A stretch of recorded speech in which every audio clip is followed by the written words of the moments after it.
is Camilla, and you're listening to The Cat's Whisker, a time machine for all those who love rock and roll and want to know everything about it. People, stories, and the music that changed the world.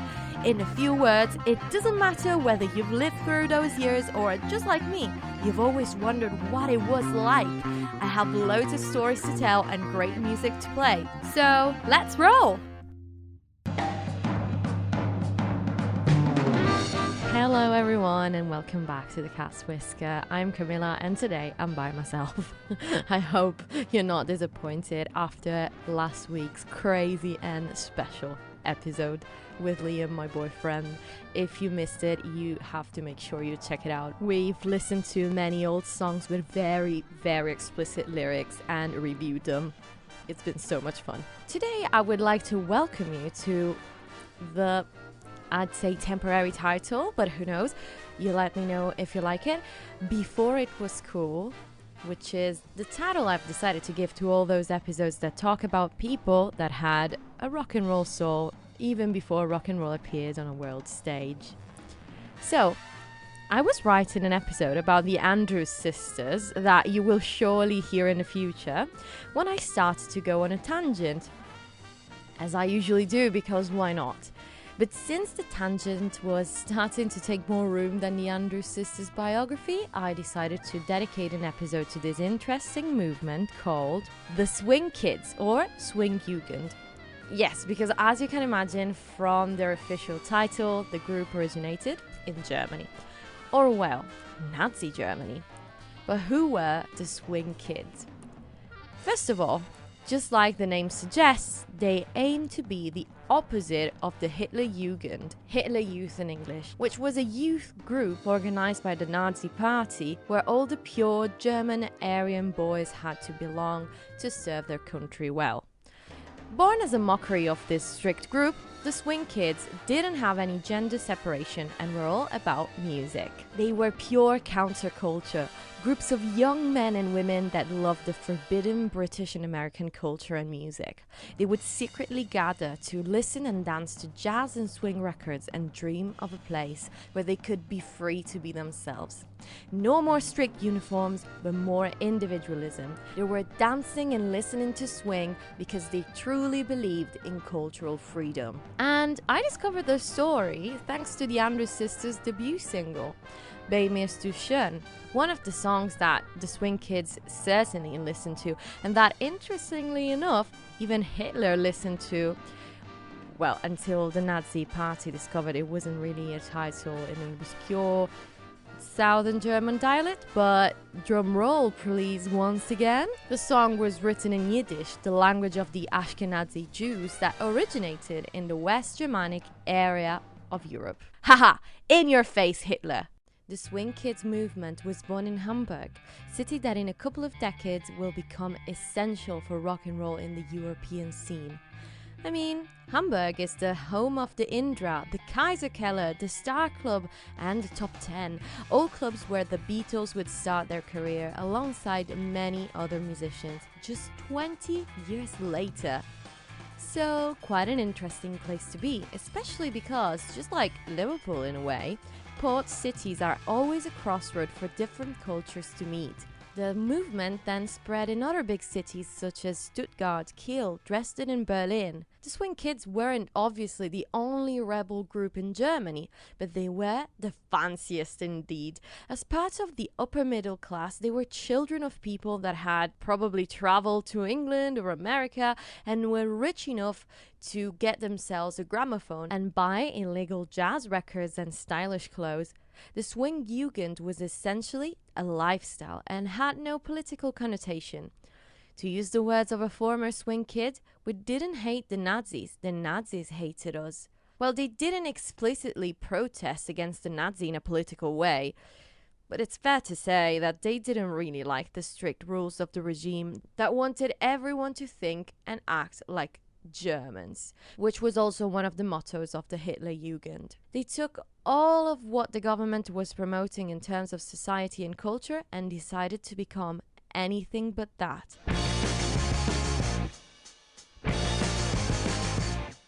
Because it might have started from music, but it became so much more. They wanted to look different, and everyone had to know it. If the ideal appearance of a perfect German young person would have had to be austere, with very somber colored clothes, clean shaven and military style hair for boys and plain appearance for the girls, the swing kids would smoke pipes. They would let their hair grow long and decorate their trench coats with Union Jack pins and wear hats alongside English checkered sport jackets. The girls would use a lot of makeup, have their hair down, put nail varnish on, wear short coat dresses, sunglasses and even trousers. Essentially, they were mods before it was cool. Another detail that the German police noted as a way to spot them actually makes me giggle a little bit. I think probably as an homage to the well-known English weather, which, to be fair, I totally understand because I am recording right now and it's absolutely miserable. The swing kids would wear an umbrella on the arm, whatever the weather. But let's go back to the beginning. Jazz and swing arrived to Germany quite late. It was after the First World War, during the Weimar Republic. The first act to bring jazz to European airways, and Germany in particular, was Benny Goodman and his orchestra, between the first integrated bands in history. And one of the members is actually someone that we already know, guitarist Charlie Christian. Remember him from the history of electric guitar? Benny Goodman, though, was, well, obviously the band leader of Benny Goodman and his orchestra, and was a Jewish-American clarinetist. He was nicknamed the King of Swing, and was a clear innovator in both jazz and swing for years. When Hitler rose to power in January 1933, everything changed, and that new and exciting music got increasingly banned. Around 1936, it was made compulsory for young people to belong to the Hitler's youth, and to make sure no one else was part of other bodies, any other youth group was banned as well. But what was the problem specifically with the swing kids? Well, let's keep in mind that jazz and swing were born in North America. Not only that, but were a prerogative of African and Jewish Americans. And guess who didn't like them? The Nazis. But that didn't really discourage the swing kids because they kept meeting and dancing together, making fun of the Nazi rules. So instead of greeting each other using the Nazi saying Sieg Heil, they would change it to Swing Heil. Also, and I find this very, very cool, they would hang outside their clubs Nazi signs that said Swing Verboten, which meant swing prohibited, and change them into Swing Erbitten, swing requested. As we were saying, they used to meet up in swing clubs, or, well, better said, secret swing clubs. They were always packed, and even if it was dangerous, thousands of people would run to their nearest swing club and do the jitterbug, the classical swing dance that was very popular in the African American communities in the US. In doing so, they were going against the strict rules forced by the Nazi government. Sometimes the Gestapo, aka the police, would shut down massive parties with thousands of people involved. And these dances were never intended to be political protest. The kids just wanted to dance.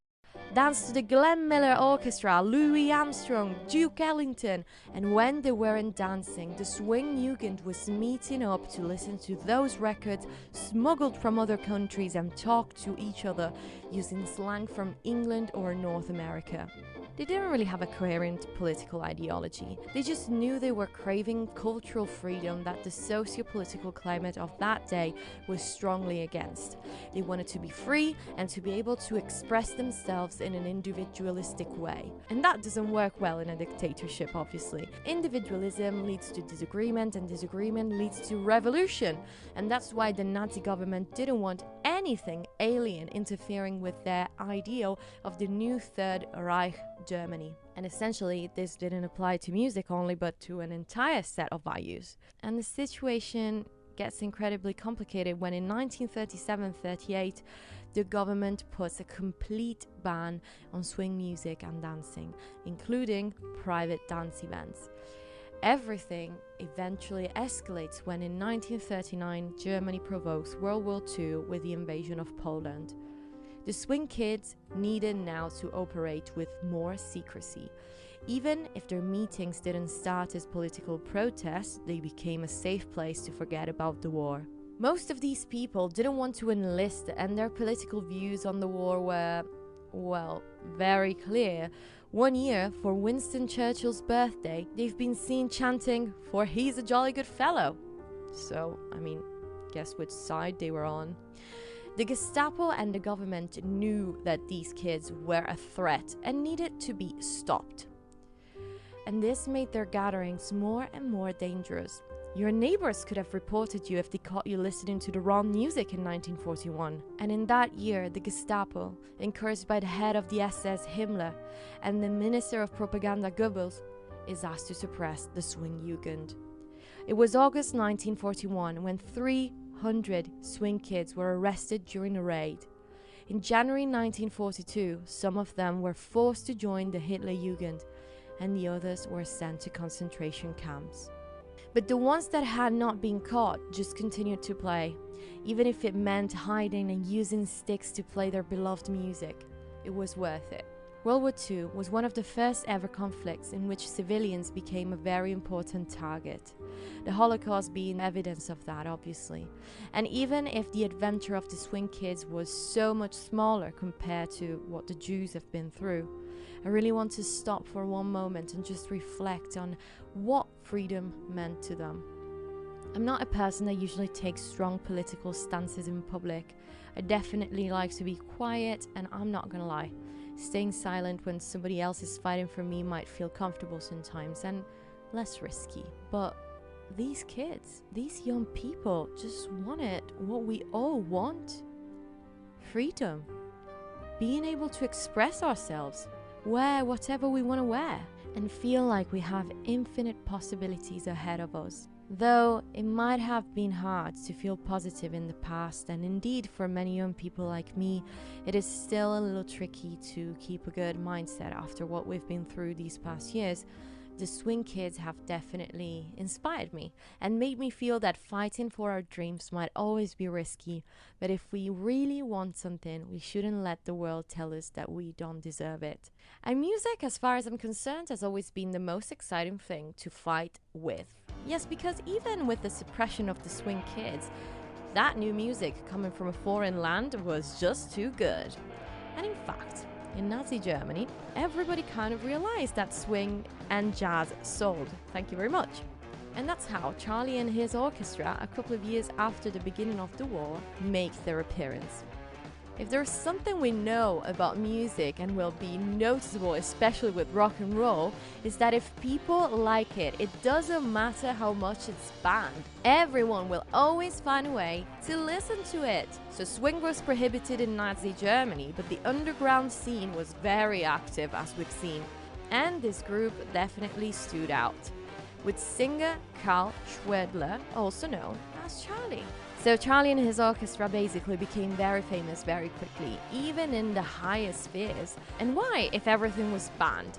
Because they changed lyrics to jazz and swing songs to make them pro-Germany and used the traditional harpsichord in place of a piano to play boogie-woogie. I'm not gonna lie, it's quite clever. Goebbels hires them and has the Ministry of Propaganda write their lyrics in English. Trying to stay loyal to the original American songs, the slight change in lyrics had to symbolize how great Germany was doing in the war and spread Nazi and anti-Semitic ideas and hatred towards the other countries.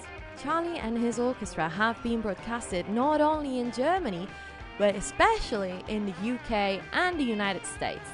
Apparently in Britain, the band used to go on the air every Wednesday and Saturday at 9 p.m. on a radio program called Germany Calling, hosted by William Joyce. And the craziest thing is that after the war, a survey was conducted and many people in the UK listened to it and didn't even realize what they were listening to. And airways weren't the only mean used to spread the message.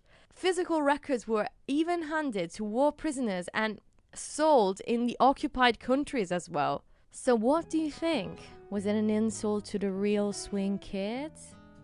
Was it cultural appropriation? I mean, think whatever you want, but in my opinion, this is just another example of how big of a tool music can be. Even after the war, when in 1949 Germany was split in two, the side controlled by the USSR always made sure to ban all that music that would instigate rebellion.